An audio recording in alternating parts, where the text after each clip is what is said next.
You're probably here because you're finding it a little bit difficult and finding your way about leadership, finding your way on how to manage people well, and finding your way on how to grow your business as an entrepreneur.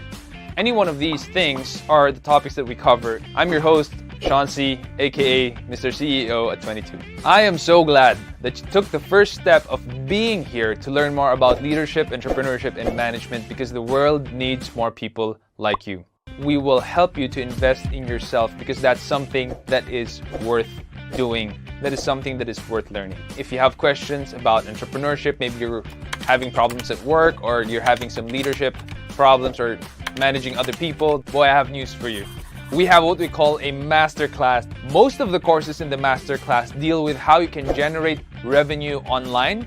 It deals with leadership, how to lead in crisis, how to break through the crisis in business, in entrepreneurship, and how you can manage other people better. Now, I always say the best kind of investment is an investment in yourself. And how much money are we charging for this masterclass? Not a lot. And if you invest in one, it's yours to keep. And if it doesn't, I'll refund you, no questions asked, full refund. So why don't you try it out? Head on over to sean.c/masterclass and check out any one of the courses if it fits any one of the questions in your head. And if you have any questions, you can just put it on the comment section and we'll get in touch with you. We want to know who you are and we want to hear from you. Until then, keep leading.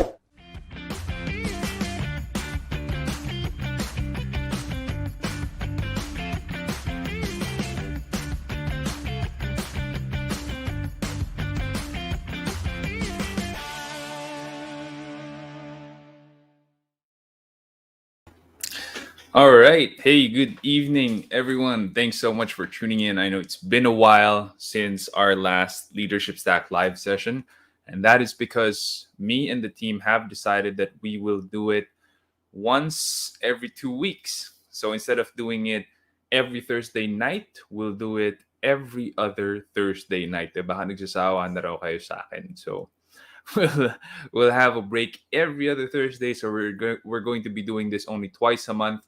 And for you to know when it will be, we will try to release a calendar stating when we will do the Leadership Stack Live so you can still send in your business questions, business case studies, and ask me to answer them or help answer them for you. Now, the schedule when we will be doing the Leadership Stack live sessions will be sent on our Discord channel. And that is from.sean.c/discord. That's the URL. If you have not yet joined the Discord channel of Leadership Stack Live, it's there. You can join and it's free. All you need to do is set up your Discord, install it in your mobile phone or in your Windows desktop or Mac laptop or whatever device you're on, and get into the channel. That's all you need to do. Or you can opt for the Facebook group. We do have the Facebook group. That's leadme.ph/Facebook. I know the link down there says /YouTube because we are promoting the YouTube channel. We have just hit 1K and we are so proud and so happy that we were able to hit 1,000 subscribers already. And we have published 275 episodes now. That's actually something. 275 episodes. I could not believe it. And if you take a look at the Spotify today, the 275th episode is there right now. And it is about building a role around the hire. If you want to learn more about having successful hires, the moment you hire them, what do they do? Where do you put them? How do you build a great culture around that? This is the episode for you. And that is just 13 minutes. You might want to check that out. We also have How Can You Be Financially Stable? We have tons of episodes with Antoinette Aquino, or aka Tony Aquino. And we have published most of them here already. This might be the last, and that is How Can You Be Financially Stable? So for those of you who are still trying to grasp on straws with your finances, you might want to tune into that 14-minute episode. We have How to Lead a Diverse Team. That is still with Jason, and that might be for you if you have a team that is very different. It's like a university. There's unity in diversity, and your team is very different. Our team is very different. We have people now from all ages, 20s, 30s. I dare say 40s now, and we have we have people in our team that are very in a very different groups. They have very different ages, and also very different stages in life. How can you win clients over? This one's about sales. So if you're trying to get more deals coming in, get more revenue for your business, I always say if you don't have clients, you don't have a business. If you don't make sales, you don't have a business. How can you win clients over? This is the episode for you to tune in to.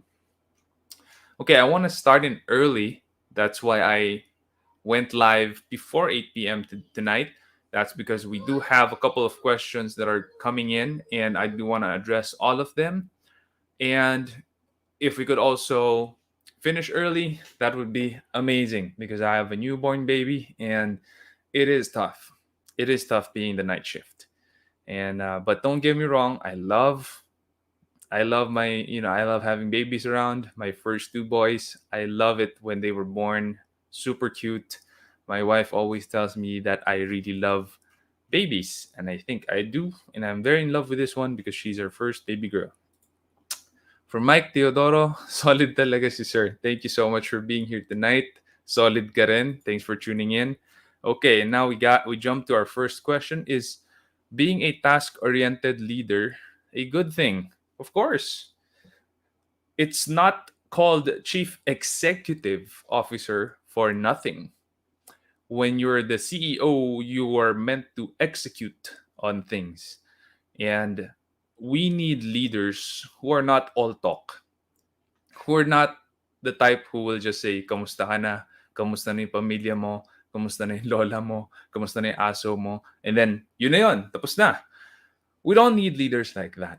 Now, we do need to build relationships, and we do realize and recognize that people are people, and we all have stuffs happening outside of work. And I do, as CEO, I do touch base with how my people are doing outside of work. That is part of leadership. But if I'm not executing, I'm not a leader.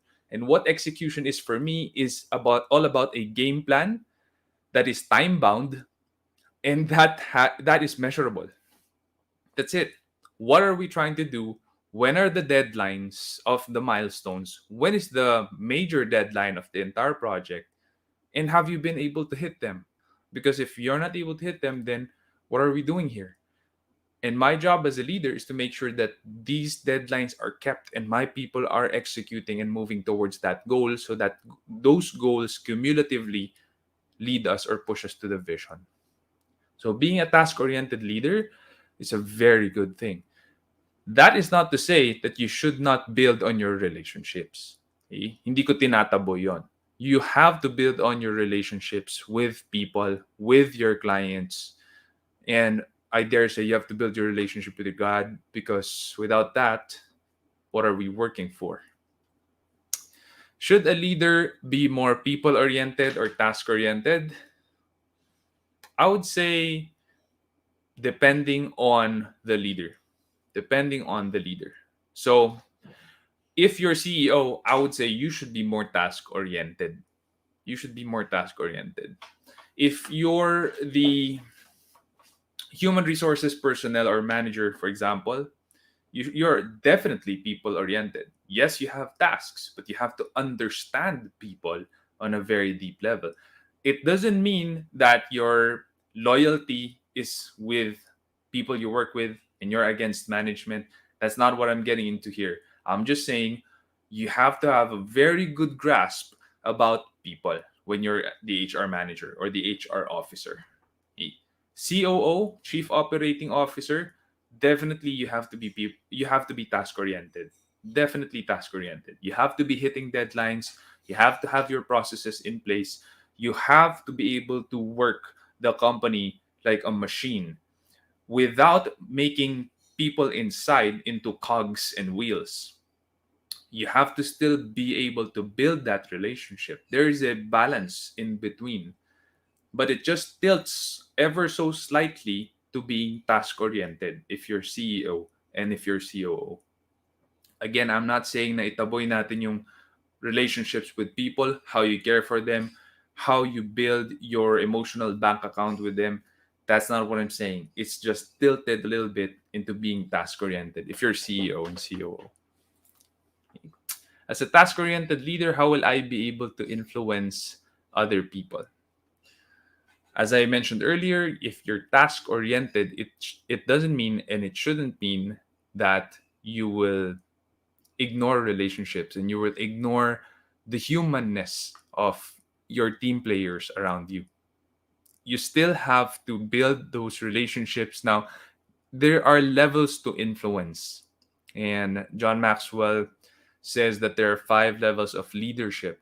The first one is positional, meaning you have the position, you have the title, so people follow you, you have influence. Now, that's the lowest level of leadership and influence, because as soon as you lose the title, they're not going to listen to you. You have no influence.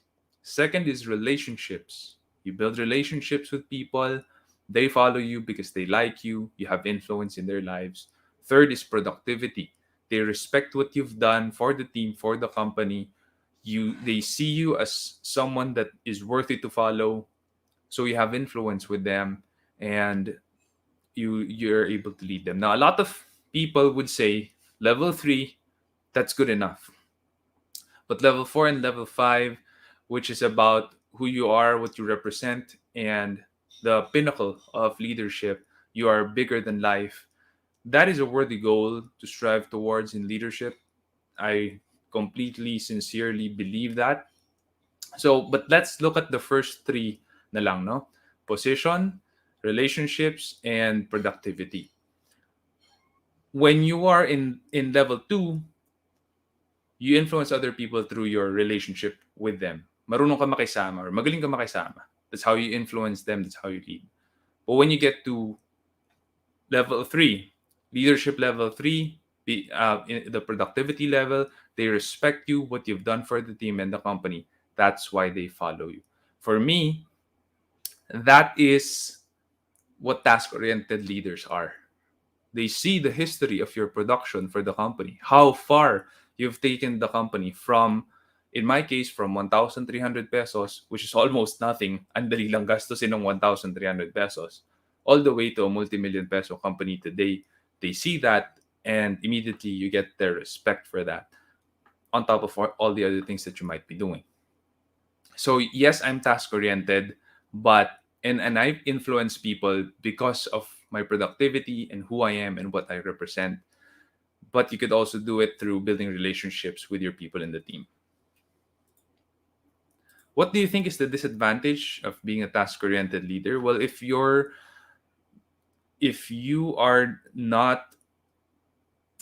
turn your relationships sour, or you don't take care of them, you don't take care of your people, you see them as a cog or wheel in the machine, then it becomes dangerous, because task oriented leaders usually are people who want things snappy, want to get things done, bam bam bam. And the blind side is, you rarely talk with your people as people, you rarely build those relationships.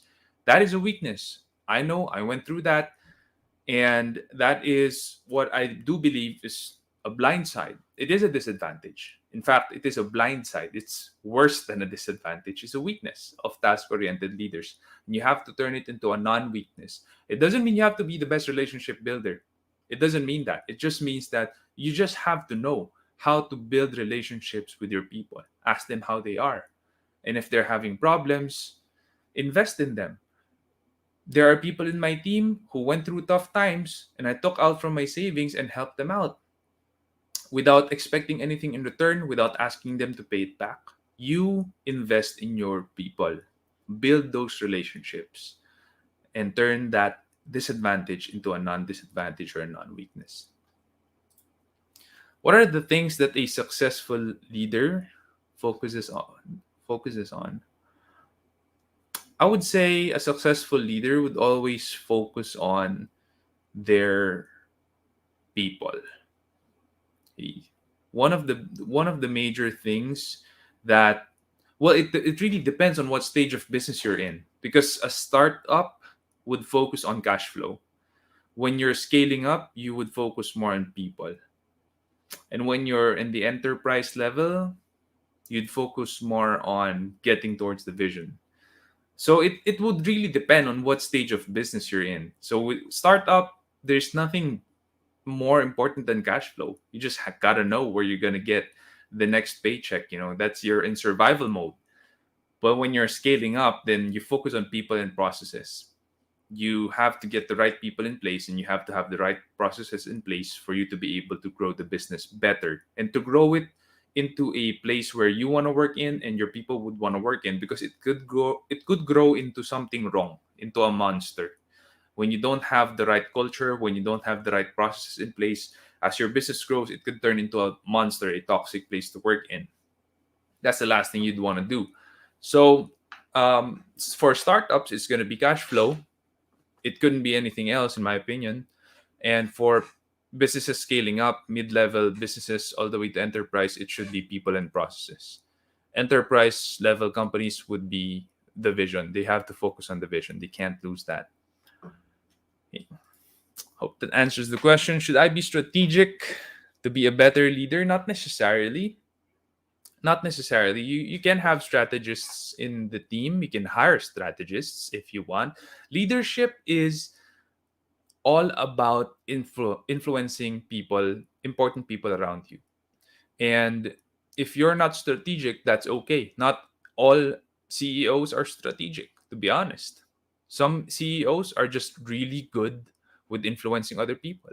And it's their either it's their partner or chief marketing officer or their chief innovations officer who will be the strategic leader of the company. So you don't necessarily have to be strategic, but you must have someone in your team who is strategic that you can consult with and who will help you out. I don't think being strategic is a necessity, strictly speaking. It would really help though if you are. How can I prevent being burned out as a leader? Take a breather. Take a breather. Know how to pace yourself. Take some leaves. Yeah, I think, well, when my wife gave birth, I definitely took a leave. I don't think I could do it being in the hospital and working and not having enough sleep as well and working. Today I do have, actually, this is one of those days that is not so going so swimmingly for me. It's not that smooth because I had a long night with the baby. I don't even know what I'm doing in the show tonight, but I'm trying my best to just give my best answers to your questions. I'm still here, and I want you guys to know that I'm gonna be just trying to help you out, giving value. Every Thursday night we're scheduling the Leadership Stack live, but there are those days. There are those days, and you just have to take a breather. Make sure you exercise well, eat the right food, nutrition. That has a lot to do with burnout, anxiety, keeping anxiety at bay. That has a lot to do with burnout. That is very important. So, doing all of these things, actually, before I went live, I burned 400 calories in my stationary bike. And that was very important for me because I wasn't feeling it. I wasn't feeling it today. I had a long night, and it could be one of those days that it's quite low for me. But, I just, some days you just gotta show up. Some days you just gotta show up. How do you handle burnout as a leader? So, same question, answer that. Take a break, take a breather, exercise, eat the right food. How do you know if an employee has a potential to lead? If they have a growth plan, that is one of the major things. Are they listening to podcasts, reading books, getting mentors, asking you if you're the leader? If they're asking you for mentorship, asking you for help often, that's a good sign. Leaders are learners. We are eternal students. I don't imagine that a leader would say, I know it all. I've been there, I've done that, and that's it. That kind of leader would someday be surpassed by his or her followers. So, an eternal student, an employee, or a team player who keeps wanting to learn, has the humility and hunger to learn, I think that has good leadership potential.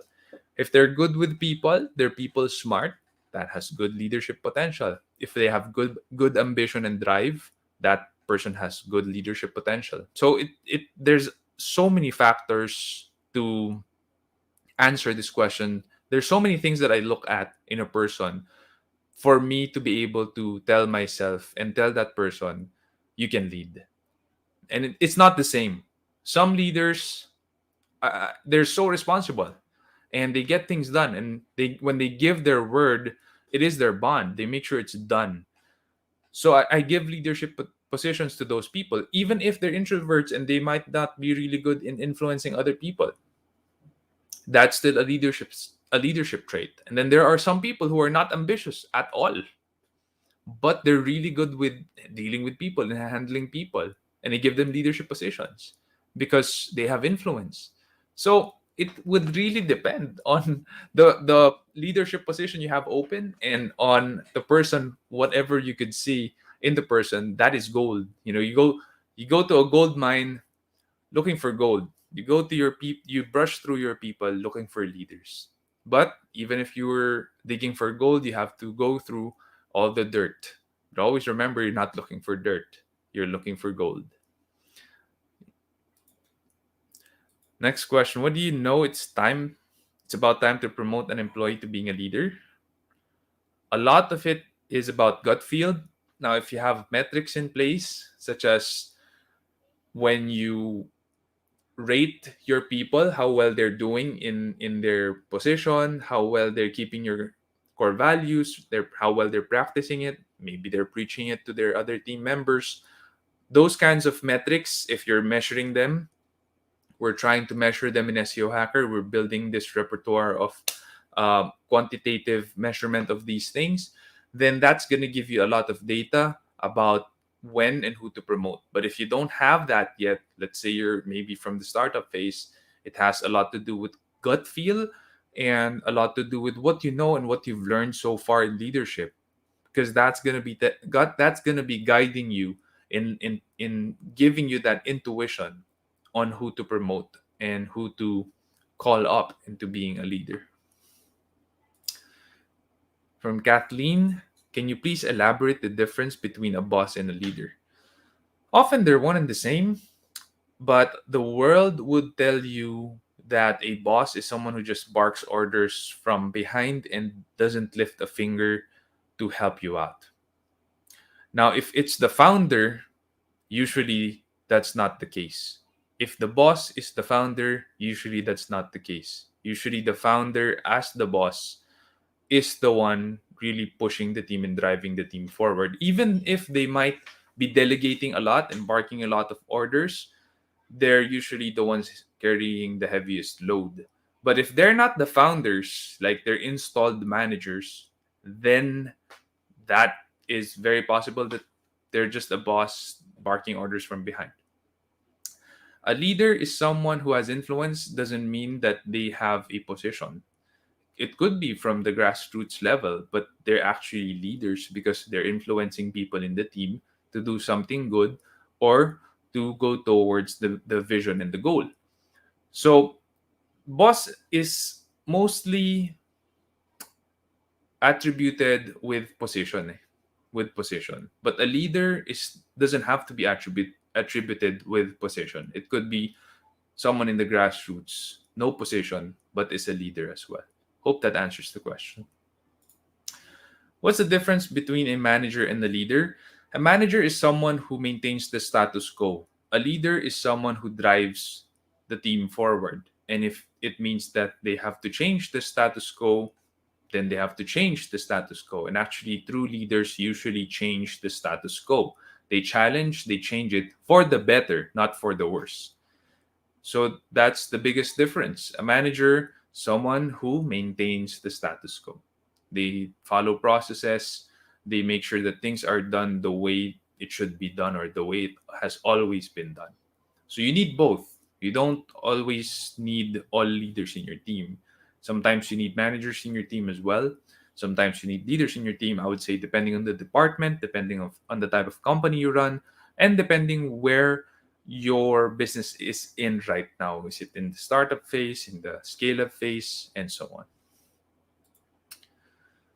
I want to be a tough leader, but I'm not sure that's the way to go. What kind of leadership style would you recommend? Just do you. Just do you. People can smell fake from a mile away. And when you're fake, that's the last place you want to start in as a leader, being fake. So when you're called to lead, just do you, be who you are. And when you lead at the beginning, you're simply showing someone the ropes, showing them how it's done, how you would do it, how you think they could do it. But then once you allow them to be the one doing the work, you tell them, do it however you want to do it. I showed you how I did it. Bahala ka na. But just know I'm here. If you need help, you have my support. I'm a chat away, I'm a call away, and I'm going to be running to help you out. So I'd say, yeah, just do you, but keep on learning from leadership books, reading John Maxwell books, reading Patrick Lencioni books, Dale Carnegie. All of these books that I've repeatedly mentioned in my podcasts, these are books that I've personally read and finished because I'm the type of guy who finishes a book from the start to end.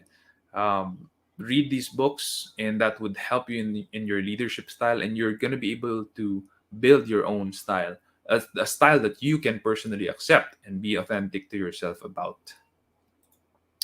How do I command respect from my team members without being strict? Respect, you respect someone who keeps his word or keeps her word. It doesn't mean that you have to be strict. You just have to have integrity. Like when you say something, do it. And when you expect people to do something, make sure you're there to help them, or make sure you did it yourself before, or you've been doing it for a while and you know how to do it. Then they'd respect you for that automatically.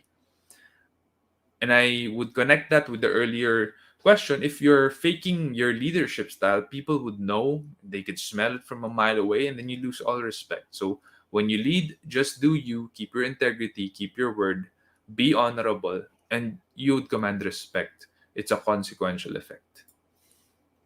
Have you ever made a decision for your team that turned out wrong? How did you manage it? Nothing specific comes to mind, but I'm sure I did. I'm sure I've made a lot of wrong decisions in the past. How did I manage it? When you make a wrong decision, managing it would be the last thing in your mind. It's about making amends. For me, it's about making amends. I have to make things right if I made a wrong decision. So it could be a wrong decision for a client, it could be a wrong decision placing someone in a certain position in the team.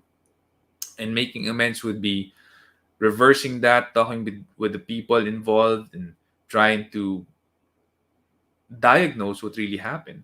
Do a root cause analysis and make sure that I put processes in place that would prevent that from happening again. So that's gonna be something that I would immediately do if I made the wrong decision and it turned out to be wrong. Hope that helps. A leader who is newly hired, how can I respond better to criticism? As a leader who is newly hired, how can I respond better to criticism from my team members who seem to know more about the job than I do? With humility. Because if they really do know more than you do, then take their criticism as good, honest feedback.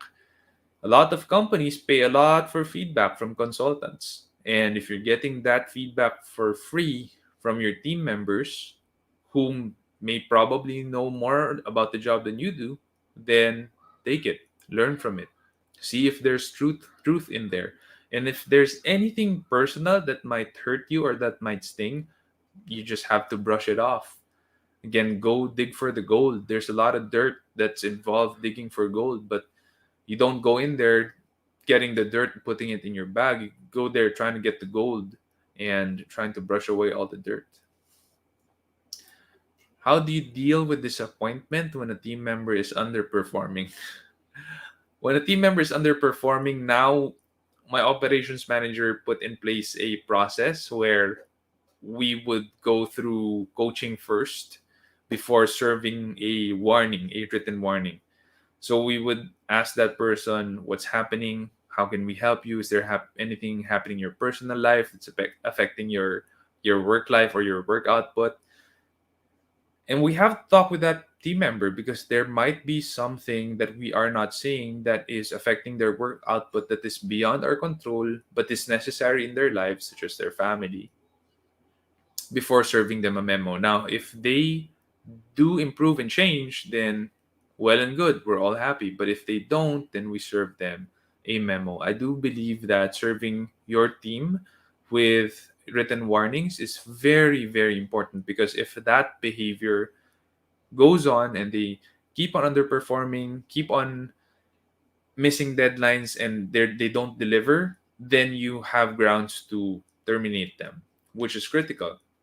Jim Collins says, hire slow and fire fast. You have to fire fast, because if not, it's going to bleed not just your company's finances, but your team's morale. Because it seems as if you're keeping incompetent people, or you're sanctioning incompetence in your team. And how would the competent people see that?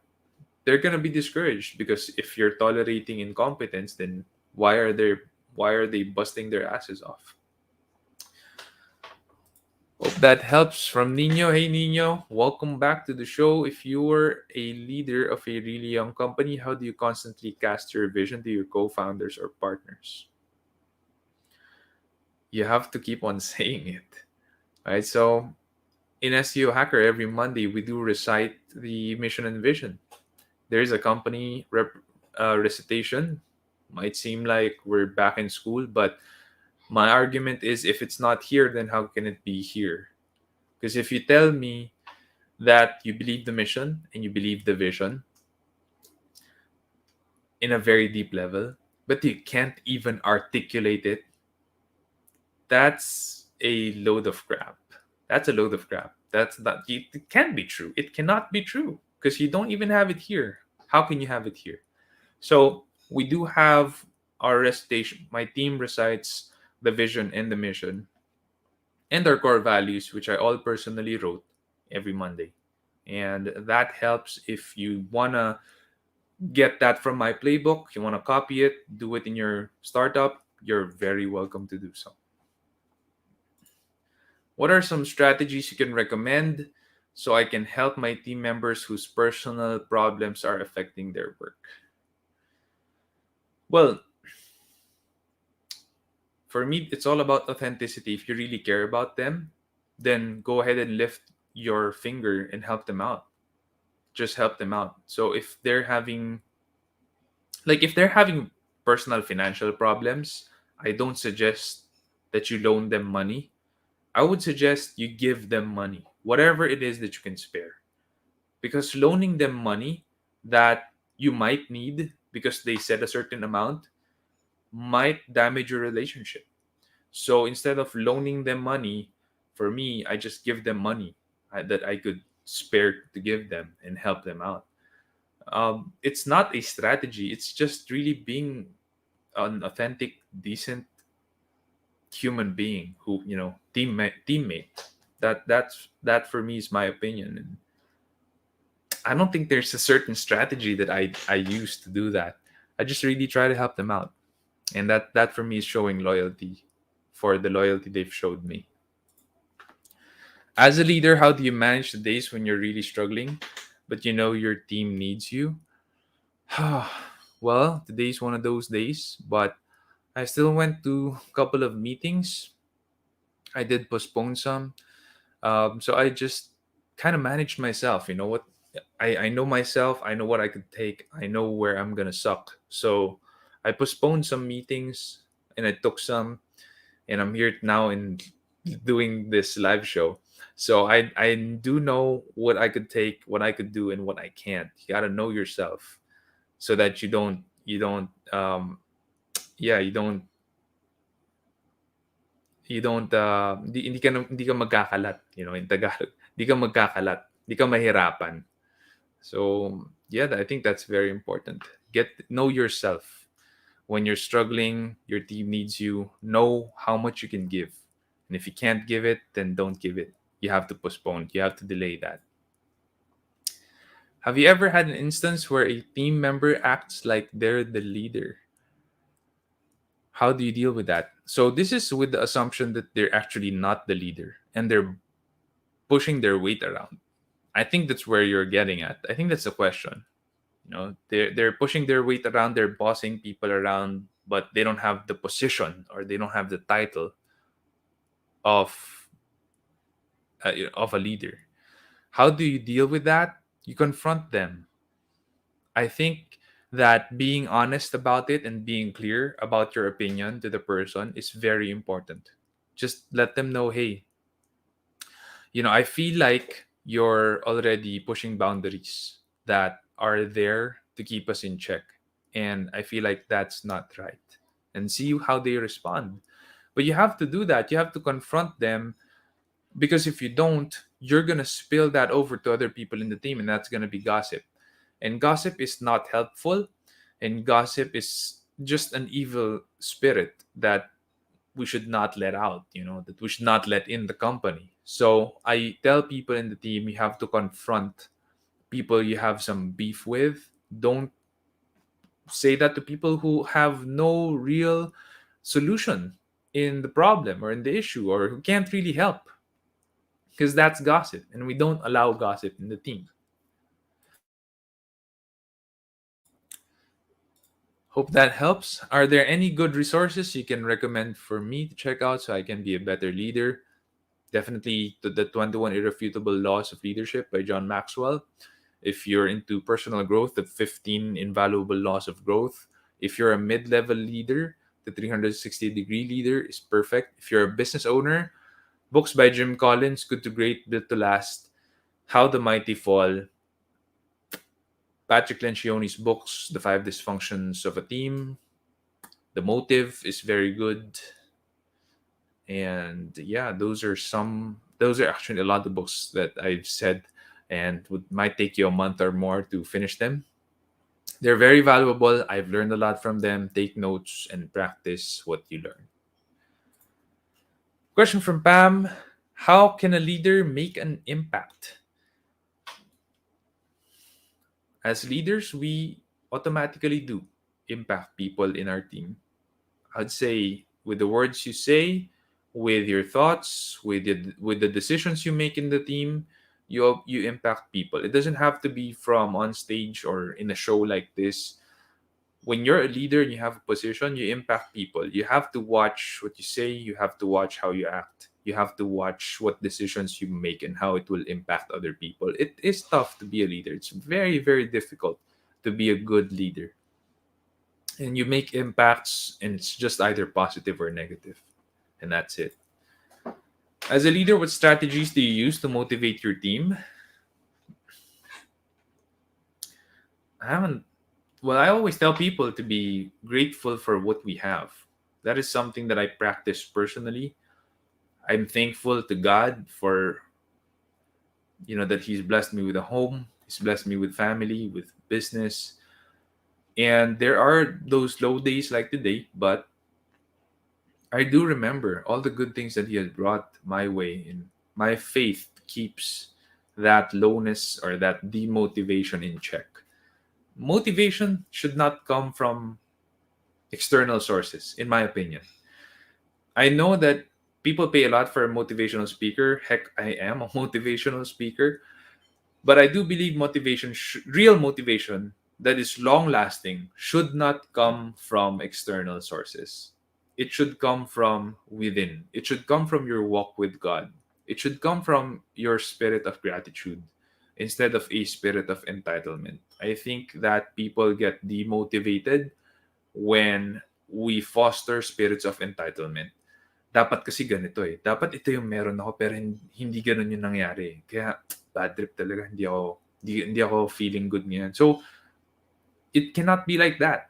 Instead of a spirit of entitlement, foster a spirit of gratitude and thankfulness. And by the way, if you're on YouTube, you could search CCF Sunday service. The message last Sunday was about entitlement, and that's by Pastor Joby Soriano. That's a beautiful message about entitlement and how you can get over it. Please do add it to your watch list and subscribe to the CCF channel. I do watch that every Sunday. That's part of my growth. That's part of my spiritual growth. Watching the CCF Sunday service, that message last Sunday about entitlement was fantastic. I do encourage you to add that to your watch list, or if you want to go ahead and tune off Leadership Stack Live and go watch it now. I respect that. Go ahead and do it. What are ways to earn respect as a leader? Keep your word. I think that's the best way to earn respect. Have honor, have integrity, keep your word. When you say something, do it. Don't say something that you're not going to do. How can a leader develop continuously? Have a growth plan. Have a growth plan and stick to that strategy. So for me, it's about reading God's word every day, and I do read it every day. I've finished the Bible for 14 times already, and I'm still growing. I'm still learning. I'm still learning a lot of new things from the Bible. And I do read a book after that, and then I do listen to podcasts or watch YouTube videos that are about entrepreneurship as well and leadership. It's just so refreshing when I have other people's perspective. I do have my own philosophies that I share, my own principles and that I share, and you've heard me speak about this, especially if you're a follower of the Spotify podcast. You've probably heard a lot of the same stuff because that's really who I am. That's really how I see things, and that's really how I decide in SEO Hacker. So my answers usually don't change, especially if the questions are similar. And I do develop my leadership styles and skills and principles through listening to a lot of podcasts, watching these YouTube videos that are not about, um, you know, that don't add value in life. So I watch YouTube videos that add value to to my career as CEO, to my businesses, and then I read books as well. So I still read books by John Maxwell. He has a lot of books. I haven't finished them all. I'm still going through some. You're not going to be able to finish that. And even if you have finished some of his books, you should reread it. The 21 Irrefutable Laws of Leadership. I've read that for 3 times now. Dale Carnegie's How to Win Friends and Influence People. I've read that 5 times already. So I do reread books. That is part of my leadership strategy. And you should have a leadership growth plan for yourself, or a growth strategy for yourself every day if you want to continue to grow as a leader. Question from LJ: should a leader be good at communicating? 100% yes. Because if you're not, then people could misunderstand what you say. And there are a lot of critics, there are a lot of haters that would try to put malice in your words, even in my team.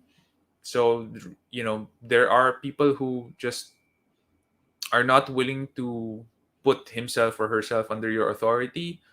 They might be your critics. They might be saying something wrong about you behind your back, something malicious about you behind your back. And when you're not good in communicating, that doesn't help, because they could actually use that as cannon fodder and just blast you away with whatever wrong thing that you said. So I do think that communication is critical. It is necessary. You have to be really good at communicating in order for you to be a good leader. How do you develop your communication skills? You could take classes. You could join groups like the Toastmasters Club. You could also read books. I mean, Dale Carnegie's How to Win Friends and Influence People, actually a really good communication book. Fantastic communication book if you practice the principles there. How can a leader inspire his or her team? I guess by encouraging them, by applauding them when they do something good. I think that is one really good way to inspire. We do have our claps session in the company, and we do applaud people in the team who go the extra mile, not doing things within their job description, but going beyond that. We do applaud them. We do recognize them, and also sometimes I just chat people. Hey, I appreciate what you did. Hey, I saw what you did there, and I love that you did that. You went out of your way to do that. That matters a lot. I think that does inspire a lot of people that you work with. What do you think are the effective and ineffective leadership styles? Ineffective is easy because We see it in movies and TV series. And the ineffective leadership styles are when you are not authentic, when you don't have integrity, when you practice duplicity. Iba ka sa harap ng ibang tao, iba ka sa harap ng ibang tao. You're like this in this group, you're like that in that group. That's duplicity. And some people actually are different people in different groups, and they're different at home, and they're different in their social circles. They're doppelgangers. And I think that's going to waylay and hamper your leadership style. It's very ineffective because people could see and smell fake from a mile away. The effective leadership style, for me, it's just have integrity and humility. That's it. When you say something, do it. Be a one man person. Practice the one man principle. You're one person. When you're in this group, you're the same person in that group. You're the same person in your family. You're the same person at home. You're the same person in your social circles. That, I think, is makes for an effective leader. When people see that you're the same person, you're true to yourself, you're authentic, they believe they can follow you. That is the baseline, I think, of an effective leader. Of course, you have to be competent, you have to keep producing results. Of course, you have to be a master of what you do. Those things are given, but the baseline would be integrity and being one person, being practicing that one person principle. Any advice on how an introvert can be an effective leader? Strictly speaking, I'm an introvert because of how I recover energy. So when I speak on stage and I talk with a lot of people and I socialize, that actually drains me. Extroverts, it usually energizes them. So strictly speaking, I'm an introvert. But a lot of people say I'm an ambivert because I could adopt. But in terms of how I regenerate my energy, it's I read books, I write. I love to write, especially when I'm feeling down. I exercise by myself. I play computer games by myself.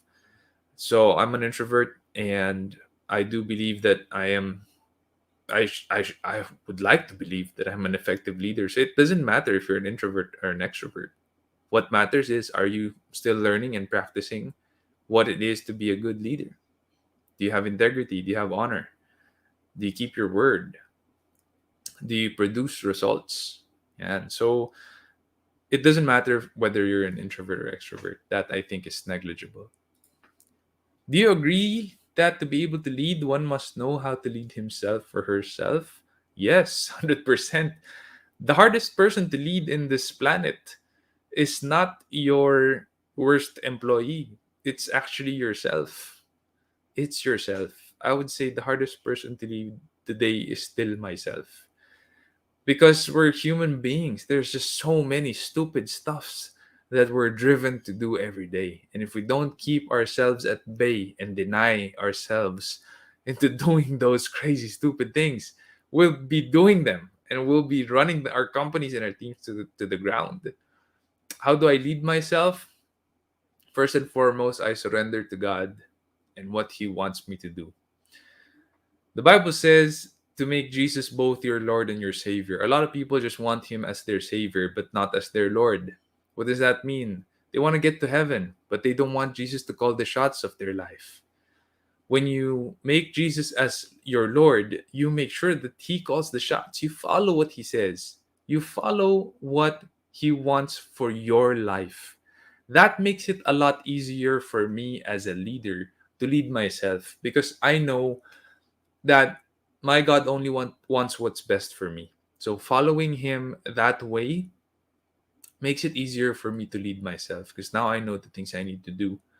So I would say read God's word every day, meditate, pray, and actually follow. Follow what He says. Follow what Jesus says. That helps me out a lot. I hope that helps you out as well. Avian, good evening. Thanks for being here. Carlo says congratulations and having a newborn baby. Yeah, puyat days. Yeah, dude, it's difficult, but when I see my baby girl, it just makes me so happy. It just makes me so happy, and That helps a lot. That helps a lot, even if me and my wife, we lack sleep severely up to today. From Anne, hey Mitch, thanks for being here. Thanks for sharing how leaders who are not strong at strategy can still be good leaders. Yeah, that's right. We all have weaknesses. I have my weaknesses. Just build your team around your weaknesses. Don't get people who are strong where you're strong at, because that's gonna make for a lopsided team. So build your team around your weaknesses. My wife is very good with people. I would always say I'm not so great when it comes to people. I am lopsided when it comes to being more task oriented.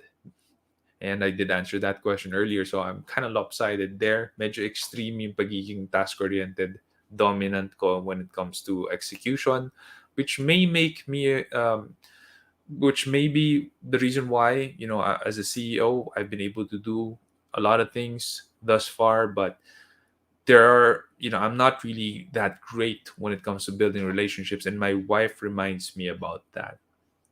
So, and there are also other people in my team who are good relational leaders, and they're fantastic, and I love them, and I love that they're here in my team. And I tell them that. I tell them that you're good with people.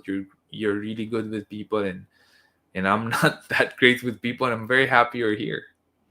So yeah, this is one of not so strong areas I want to develop. Yeah. So developing strategy, how you develop strategy is, I wouldn't say take a lot of courses. It's just, strategy is all about seeing the next few moves. It's about seeing the next few moves. That's it.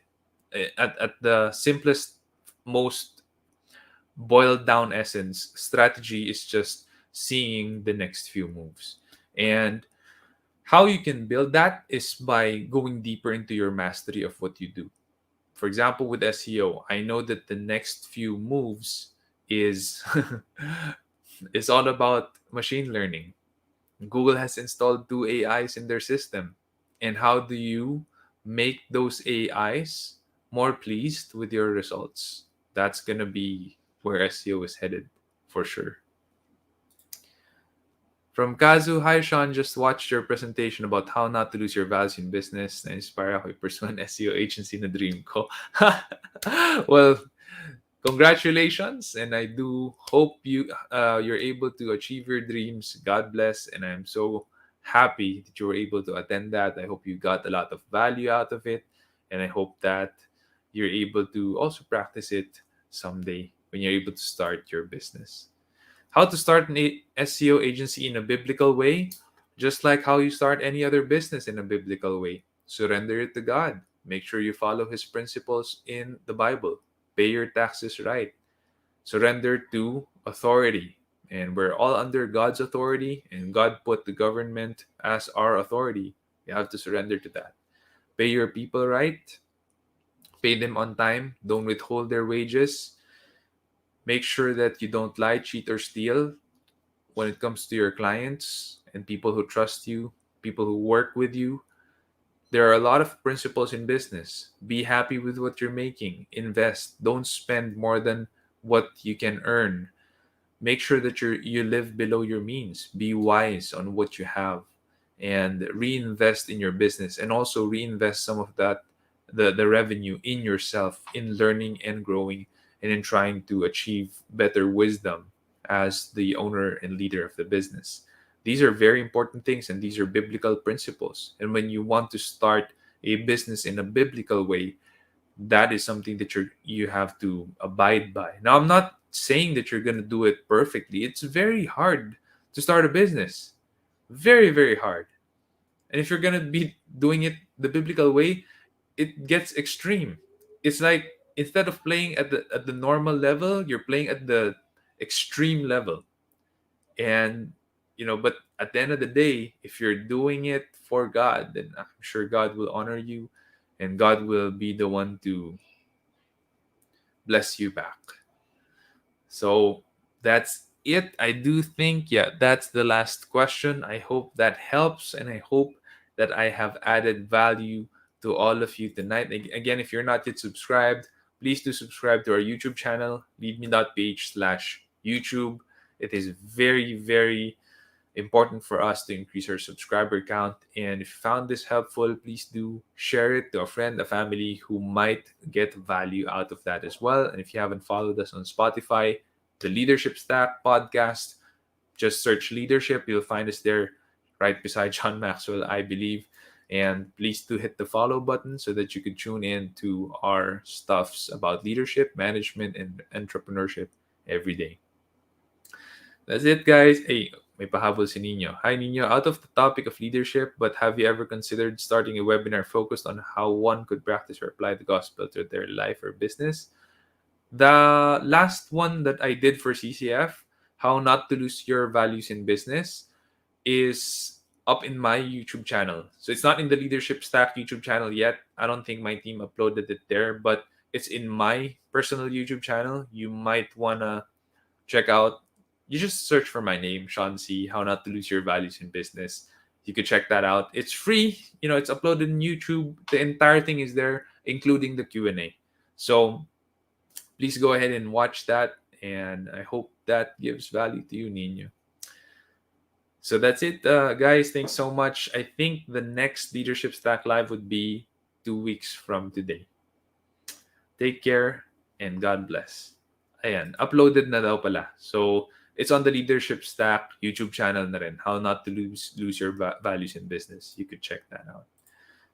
Thank you for the advices, says Kazu. You're welcome. I believe that God brought me to the channel. And yeah, I do believe that things happen for a reason and purpose. Thanks so much for the subscribe and really appreciate it.